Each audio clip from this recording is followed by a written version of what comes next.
Paranormal Activity 3 has just recently opened in cinemas, so it's only fitting I do a review of its rip-off, Paranormal Entity. Paranormal Entity is another shameless rip-off movie by The Asylum, who are notorious for making the so-called mockbusted movies. They are responsible for classics such as Snakes on a Train and Transmorphers. So let's go right into it. The story strays away from the original Paranormal Activity plot, but it's still the basic premise. From what I assume is based in a suburban area, a ghost starts to haunt the residents, one douchebag thinks it's a good idea to record it, and the haunting gets progressively worse and worse until the final climax. To be fair, if some kind of ghostly activity was happening at my house, I would record it, but there would be a time where I'd stop fucking around with the camera and try surviving. This time it isn't a couple being haunted, it's a family, much more similar to Paranormal Activity 2, but not a big family, just a family of three. The mother, Ellen, the son, Thomas, and the sister, Samantha. Thomas is a douchebag that thinks it's a good idea to record everything, even when shit really starts to hit the fan. I'll try to sum up the plot as quickly as possible. The father died in a car crash, and Ellen wanted to find a way to communicate with his ghost. Eventually she tried communicating with him because she believed that his soul was still in the house along with his cremated ashes. She starts to write to him. Apparently writing to a ghost is the best way of communicating to them. So in that case, do you think I should show this to the director when he dies? And she gets the responses back. Eventually paranormal shit starts happening to the family, mostly to the daughter Samantha. So we find out that it's not the father's ghost, it's some random ghost or demon. So Thomas decides to record everything by setting cameras up in the house, and also by holding his own personal camcorder at basically all times. Things keep getting worse and worse until the final climax.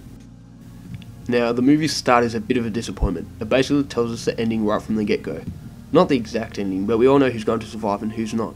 It's not a massive disappointment because I never expected much of the movie going into it, but it's still a disappointment nonetheless. The movie starts out with a not-so-chilling 911 distress call from Thomas, who claims it killed her and it killed my sister, she's dead. We're then shown a message explaining the ending. Thomas was convicted of rape and murder of his sister Samantha. He kills himself in a jail cell. We're then told the following tapes were discovered in the basement a year later. Okay, so right away I have a problem with this movie. It states that a year later the police found the tapes in the basement. So you're telling me when the police did a search of the house, they didn't check the basement, or they missed the basement? Wow, really reliable cops in this movie, folks. And it says a year later. So what?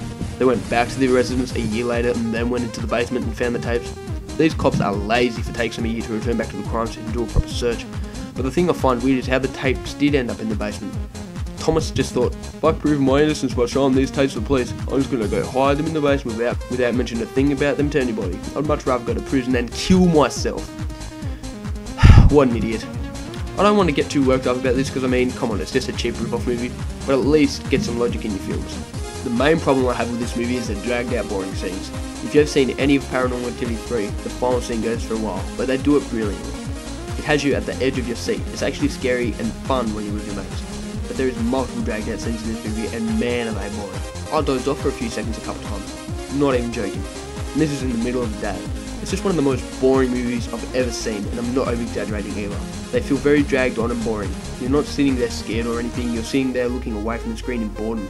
At one point I came to the sudden realization that I was staring at the wall for about 30 seconds. I just daydreamed off because this movie is so fucking boring. And for the runtime of the movie only being an hour and 28 minutes, I usually wouldn't get bored since it's not a long movie, but it proved me wrong. The production value is small, which is expected. Apparently this cost 4 times more than Paranormal Activity 1. How they managed to pull that off just blows my mind. Paranormal Activity cost roughly $15,000 to make, so that means Entity cost over $60,000. What the fuck did they spend that all on? My guess they spent it on drugs because this movie did not need to be made. Doubt they even made that much from sales with this movie. The movie is full of little things that don't make much sense. In one scene in the beginning, Ellen says that terrible things have been happening to Samantha. Very terrible things. And it's like a, touching scene. Okay, so why do they get so worked up when a cross falls off the wall in the middle of the night? Is that what Ellen was talking about as terrible things? A cross falling off the wall? Maybe she's the one that spent the $60,000 on drugs. Something ironic. As I was writing that, something off my desk just fell up randomly. It scared the fuck out of me. But I wouldn't call that terrible. That's just like slightly scary. Well, that's basically my first review. I don't have a rating system, so let's just use stars. I give this 4 stars out of 10. Yeah, I'll think of something better if I make another one.